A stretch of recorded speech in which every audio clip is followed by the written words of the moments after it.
देखिए दोस्तों, आप लोगों के बीच डिस्काउंट का पार्ट 1 लेके आ रहा हूँ। देखिए, अगर अच्छा लगेगा ना तो आप लोग जो है लाइक और सब्सक्राइब ज़रूर करिएगा मेरे वीडियो को। अब इसमें देखिए कि ये जो डिस्काउंट होता है ना, इसमें बड़ा कन्फ्यूजन होता है। बहुत सारे ट्रिक्स, बहुत सारे इसके जो फार्मूले आते हैं, इसको याद करना पड़ता है, तो बड़ा कन्फ्यूजन होता है। तो ऐसे नहीं करना है। बस आज आप लोग एक बार वीडियो तो देख लीजिए, इसके बाद फिर आपको डिस्काउंट की कोई प्रॉब्लम नहीं हो सकती है। तो देखिए, सबसे पहले डिस्काउंट जो होता है ना, हम लोग को ये समझना पड़ेगा इसका बेसिक कंसेप्ट क्या है। देखिए, डिस्काउंट किसको बोलते हैं।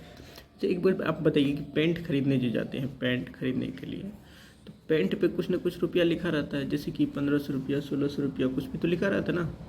तो बोलते हैं ना, आप इस पर कितना डिस्काउंट दे रहे हैं। तो डिस्काउंट का मतलब होता है, बोले 40% का डिस्काउंट दे रहे हैं, है ना, या फिर कह देगा 10% का, इनके 10% का डिस्काउंट। तो ये डिस्काउंट क्या होता है।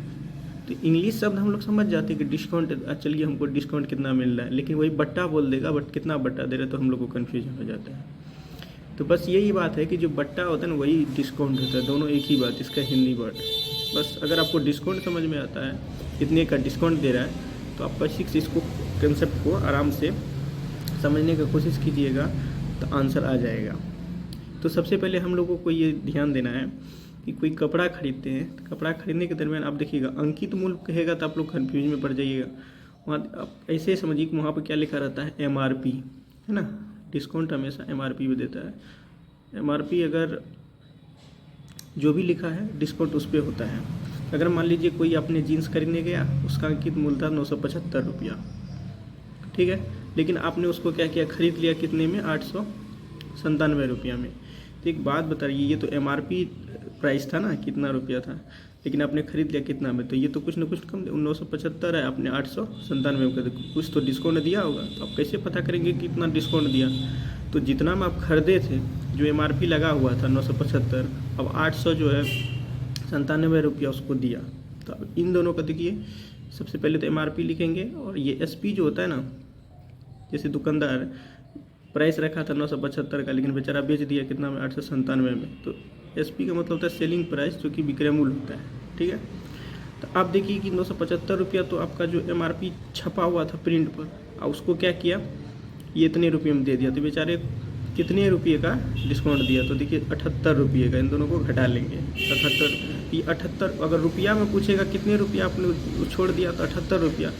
तो क्वेश्चन कभी कभी पूछ लेता है कि प्रतिशत बट्टा बताओ, कि मतलब डिस्काउंट बताओ, कि अगर कोई बोलेगा कि रे इतना रुपया में कपड़ा खरीदा है और तुमको इतने रुपये का तुम दे दिया, तो कितने रुपया का डिस्काउंट दिया थी, तो कोई भी घटा के बोल देगा कि हाँ इतना प्रिंट था, हम इतना में ले लिए थे, इतने रुपये का डिस्काउंट मिल गया। लेकिन कि आप प्रतिशत में बता कितने % का डिस्काउंट मिल गया। तो बस यहाँ जो भी आपको डिफरेंस आएगा इन दोनों का, जितने रुपया का आपको पता चल गया घटाने के बाद आया, उसको ऊपर रखेंगे, है ना।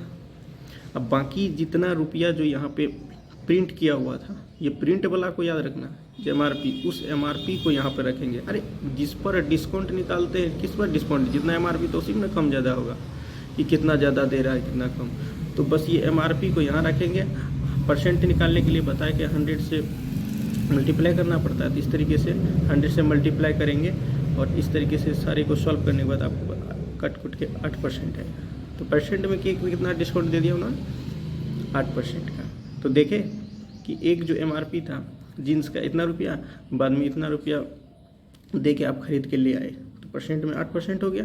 अगर रुपया में पूछेगा तो 78 रुपया का आपको बट्टा मिला या डिस्काउंट मिला। तो इंग्लिश शब्द सुनने में अच्छा लगता है, इसलिए डिस्काउंट सुन के बड़ा मज़ा आता है, लेकिन वही हिंदी बोले तो बड़ा दिक्कत होता है। अब इसी तरह से दूसरा क्वेश्चन देखिए, आप लोग बड़े आसानी से बना लीजिएगा। दूसरा क्वेश्चन में देखिए क्या लिखा हुआ है, किसी रेडियो को 15%, अब देखिए इसमें परसेंटेज में दे दिया कितना % का डिस्काउंट दे रहा है ना। अब वो जो है यहाँ पे देखिए विक्रय मूल्य होता है ना, SP, तो ये दे दिया है कि 255 रुपया में क्या किया, बेच दिया। अब दुकानदार के पास गए, उन्होंने क्या किया, आपको 255 रुपया में बेच दिया। कोई सामान होगा, यहाँ है रेडियो, देखिए रेडियो जो है 255 टका में आपको दे दिया, लेकिन वो क्या किया, आपको 15% का डिस्काउंट दिया। बोला ठीक है, हम 15% का डिस्काउंट देते हैं, 255 रुपया लाइए।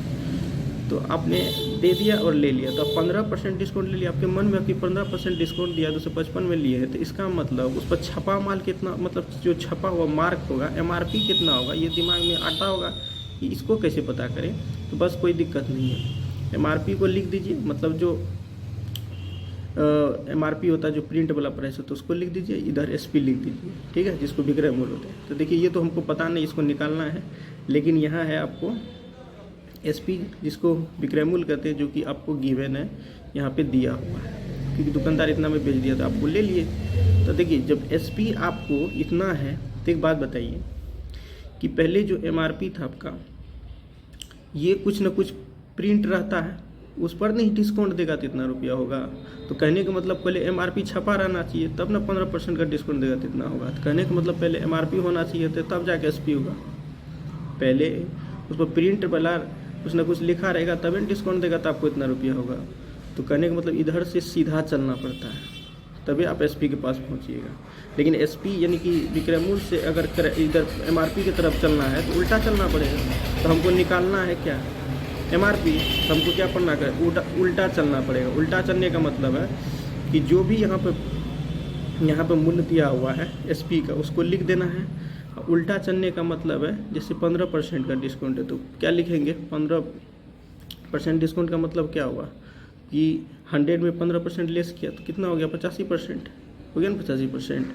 तो हम ये कह रहे थे कि जब MRP से SP की तरफ जाएंगे तो इसको सीधा गुना करते 255 का, ठीक है, जैसे कि 85/100 करते, लेकिन हमको उल्टा चलना, इसीलिए उल्टा दिए। तो अब 100/85 किए, कटाने के बाद आप देखिएगा कि आपको कुल मिला के ये 300 रुपया आता है।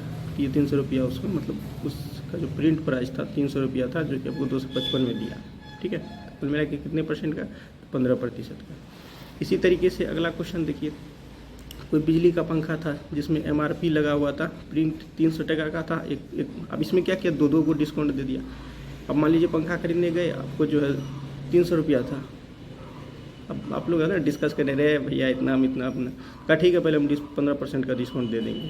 पहले 15% का डिस्काउंट का बात किया, फिर बाद में बोला नहीं लेंगे आपके पास पंखा, अब बहुत रेट लेते हैं। तो बोला अच्छा ठीक है और 10% का कर देते। तो देखिए पहले अगर 15% का डिस्काउंट किया होगा तो MRP 300 पर 15% डिस्काउंट किया, अब फिर बाद में बोला कि हम 10% का बाद में और डिस्काउंट दे देंगे।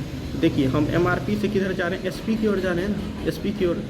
तो अगर MRP से SP की ओर बढ़ रहे हैं तो मान लिया प्रिंट था, प्रिंट से फिर आगे बढ़ रहे हैं SP की ओर, तो मतलब डिस्काउंट दो को मिल रहा था, इसमें सीधा गुना होगा। वही बात था अभी जो बताए थे, उल्टा गुना क्यों होता है, सीधा क्यों होता है। तो अभी जो इसमें क्वेश्चन में अगला वाला क्वेश्चन में देख रहे थे, इसमें देख रहे हैं हम लोग SP से जो है ना MRP की तरफ जा रहे थे, इसीलिए उसको उल्टा गुना करके लिखे थे। लेकिन इसमें देखिए हमको MRP तो गिवन है, इसके बाद आगे बढ़ रहे हैं ना, तो हमको चाहिए था ये, तो इसीलिए सीधा गुना होगा। तो 300 में पहले देखिए 15% डिस्काउंट दिया, 85 में से 100, फिर 10% का डिस्काउंट दिया तो 90/100। तो सारा को सॉल्व करिएगा तो कट कुट के आएगा 229.5, है ना, यानी कि 229.50 इसका रेट हो गया। तो बड़ा सिंपल था, बट ये सोच के अगर थोड़ा सा लॉजिकली ऐसे सोचिएगा कि हमको ये जीन्स खरीद रहे हैं, बुक खरीद रहे हैं, इसको इतना डिस्काउंट दे रहा है तो कितने का हुआ, तो इस तरीके से सोचिएगा तो क्वेश्चन बन जाएगा। लेकिन जब इस किताबी भाषा को ऐसे पढ़ने लगी कि इतना बिजली पंखा अंकित मूल्य ये वो, तो बड़ा लगेगा क्या कर्मिक छूट ये सब दे देता है, समझ में नहीं आता। ऐसे नहीं सोचिए, जब भी क्वेश्चन बनाने लगते हैं डिस्काउंट वाला, दिमाग में ये आना चाहिए कि हम लोग कपड़ा खरीद रहे हैं, मान लीजिए इतने में डिस्काउंट दे रहा है, तो हम दिमाग में लगाइए कि अगर डिस्काउंट दे रहा है तो कितने का छूट दे रहा है। इस तरीके का सोचिए ना, क्वेश्चन बड़ी आसानी से बन जाएगा। फिर यहाँ देखिए एक आदमी क्या किया, 15 रुपया का बचत करता है, सेविंग करता है। कैसे करता है, जब वो क्या करता है, घड़ी को 20% पर छूट पर खरीद लिया।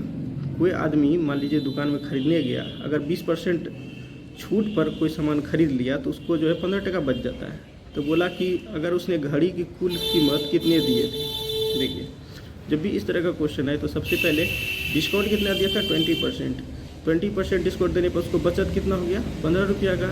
अब उसके बाद देखिए 15 रुपया जब बचा तो कितने डिस्काउंट पर, 15%। एक बात बताइए, 100 रुपया कोई भी चीज़ परसेंट में 100 होता अपने आप में, अगर 20% का अगर वो दे दिया बचत पे 15 रुपया, तो 100 में अब कितना बचा होगा, 20 अगर ये 15 खा गया तो 80 बचा, है ना।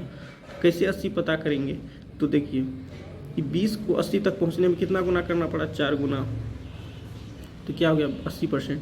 अब ये पूछा था कि कितने रुपया में खरीदा, तो एक बात बताइए, अगर वो 15 रुपया में खरीदा होगा तो 15 भी इसका कितना टाइम्स गया तो यह 80 हुआ था, 4, तो इसको भी 4 से गुना कर देंगे तो 60।